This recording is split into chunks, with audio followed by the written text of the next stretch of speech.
Hi foodies and welcome to Vinayak kitchen. આજે આપણે Kathiawadi nachos બનાવવા જઈ રહ્યા છીએ, તો ચલો જોઈ લઈએ લેફ્ટઓવર થેપલામાંથી નાચોસ અને દેશી સાલસા। તો આજે આપણે દેશી નાચોસ અને સાથે દેશી કાંદા ટમેટાની ચટણી સાથે સાલસા સોસ બનાવવા જઈ રહ્યા છે। આપણે તો પહેલાં આપણે જે રેગ્યુલર બનાવતા એ બનાવી લઈએ। આપણે એના માટે ચીઝ સોસ માટે આપણે પહેલાં બટર લઈ લઈશું। આપણે 2 ટેબલસ્પૂન બટર લેવાનું છે।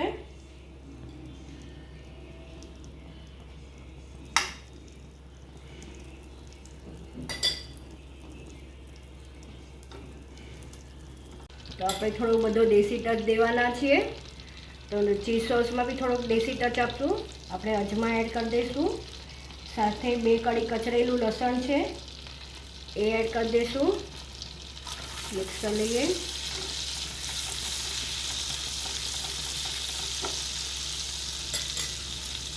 એમાં હવે આપણે 1/4 ટીસ્પૂન લાલ મરચું નાખશું કાશ્મીરી।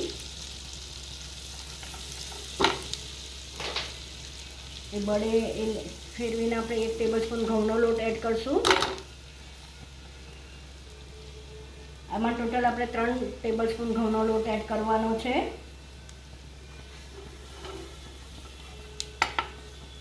વધારે આકરું નથી કરવાનું। અને આપણે 1 કપ દૂધમાં પહેલાં એડ કરી દઈશું। દૂધ આમાં નહીં કરવું, આપણે આને ઊંધું કરવાનું છે।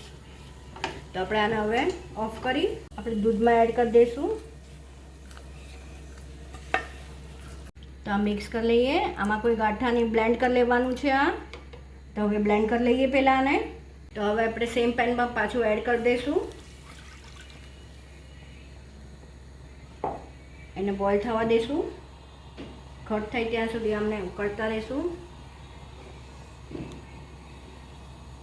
તો બસ આ સમયે આપણે આમાં 2 ટેબલસ્પૂન મોઝરેલા અને 2 ટેબલસ્પૂન પ્રોસેસ ચીઝ એડ કરશું। ટોટલ મેં 2 ટેબલસ્પૂન લીધું છે બેવ। ગ્રેટ કરીને મિક્સ કરી લઈએ। આમાં તમે ચીઝ સ્લાઇસ બી એડ કરી શકો। થોડુંક દેશી વર્ઝન આજે આપણે બનાવી રહ્યા છે નાચોસનું। આપણે નાચોસ બી થેપલામાંથી બનાવવાના છે।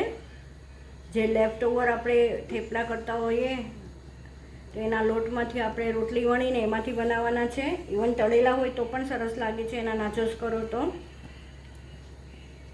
તમે જોઈ શકો છો ઘટ થવા માંડ્યું છે।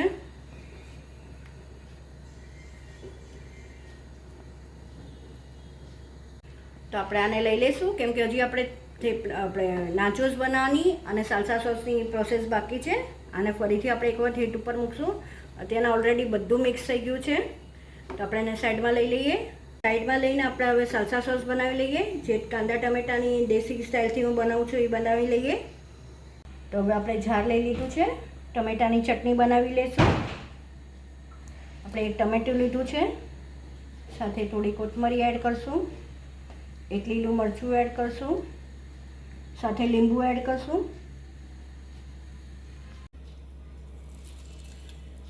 અડધું લીંબુ મેં લીધું છે, સાથે 3 થી 4 કળી લસણ લેશું ક્રશ કરીને। આને આપણે ક્રશ કરી નાખશું એકદમ હવે। તો આપણું ક્રશ થઈ ગયું છે, કાઢી લેશું। આપણી દેશી ટમેટાની ચટણી છે, કોથમરી મરચાંની। અમે ખાંડ એડ નથી કરી અને મીઠું એડ નથી કર્યું। તો હવે આપણે મીઠું એડ કરી દઈશું।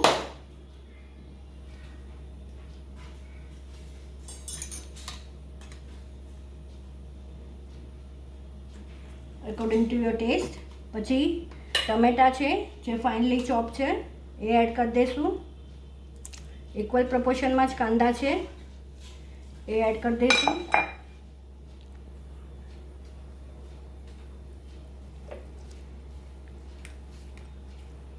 મિક્સ કરી લઈએ। સાથે ટમેટો કેચઅપ એડ કરી લેશું, બધું મિક્સ કરી લેશું। સાથે આમાં થોડી કોથમરી એડ કરી દઈશું, મિક્સ કરી લઈએ। દેશી સાલસા ઇઝ રેડી। તો હવે આપણે દેશી નાચોસ બી બનાવી લઈએ। તો દેશી નાચોસ માટે મેં થેપલાનો લોટ જે પડ્યો હતો એના મેં કાચા પાકા થેપલા વણી લીધા છે। એના હવે આપણે નાચોસની ચિપ્સની જેમ કટ કરી લઈશું।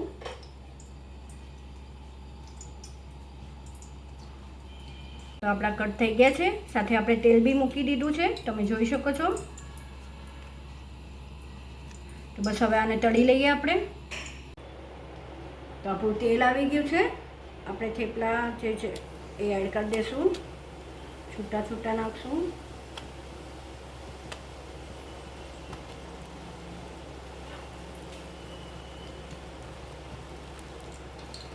તમે જોઈ શકો છો આપણા ઇન્ડિયન મસાલાવાળા નાચોસ રેડી છે. કાઢી લઈએ. તો આપણે ફરીથી લઈ લીધું છે ચીઝ સોસ. તો હવે આપણામાં મીઠું એડ કરવાનું છે, જે કરી લઈશું આપણે. તો આમાં આપણે બટર અને 2 ટાઈપના ચીઝ યુઝ કર્યા છે, તો એમાં પણ સોલ્ટ હશે. તો આપણે અત્યારના સાચવીને સોલ્ટ એડ કરી દઈશું, અને પછી જરૂર પડે તો આપણે આગળ સોલ્ટ લઈશું. અત્યારના મિક્સ કરી લઈએ પ્રોપરલી. હવે આપણા આમાં 1/4 ટીસ્પૂન ઓરેગાનો અને મરી પાવડર એડ કરી દઈશું. મિક્સ કરી લઈએ. ઓલરેડી રેડી થઈ ગયું છે. તો આપણે અડધો સોસ આમાંથી કાઢી લીધો છે, અને થોડું ચીઝ એડ કર્યું છે વધારે, કેમ કે આમાં આપણે હવે કેપ્સિકમ અને સ્વીટ કોર્ન એડ કરવાના છે. સાથે હવે આપણે ચીલી ફ્લેક્સ એડ કરીશું. 1 ટીસ્પૂન ચીલી ફ્લેક્સ એડ કરી દઈશું. મિક્સ કરી લઈએ.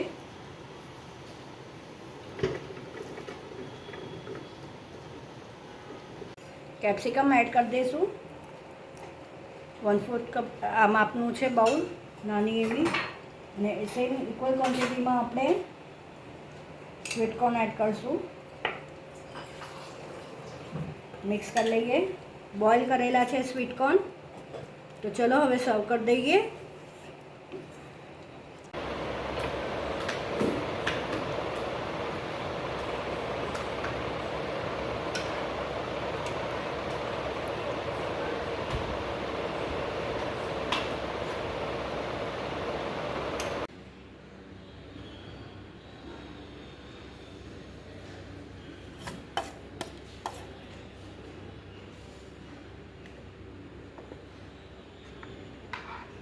આમાં બ્રોકોલી બી બહુ સરસ લાગે છે, ચોઈસ તમારી છે.